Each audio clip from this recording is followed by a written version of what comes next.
இலங்கை கடற்படையினரால் ராமேஸ்வரம் மீனவர்கள் 3 பேர் கைது செய்யப்பட்டுள்ளனர்.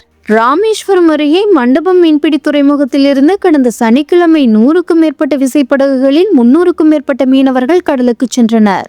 நேற்று அதிகாலை நெடுந்தீவு அருகே பாக்நீர் அணை கடற்பகுதியில் மண்டபம் மீனவர்கள் மீன்பிடித்துக் கொண்டிருந்தனர். அப்போது அங்கு வந்த இலங்கை கடற்படையினர் எல்லை தாண்டி வந்து மீன்பிடித்ததாக கூறி சந்தியா ஜோசப் என்பவரது விசைப்படகை சிறைப்பிடித்தனர். மேலும் படகில் இருந்த அமோஸ்டின், ஜெனிடாஸ், ஜபஸ்டின் ஆகிய 3 மீனவர்களை கைது செய்து காங்கேசன் துறை கடற்படை முகாமுக்கு கொண்டு சென்றனர். பின்னர் மீனவர்கள் அந்நாட்டு மீன்வளத்துறை அதிகாரிகளிடம் ஒப்படைக்கப்பட்டனர்.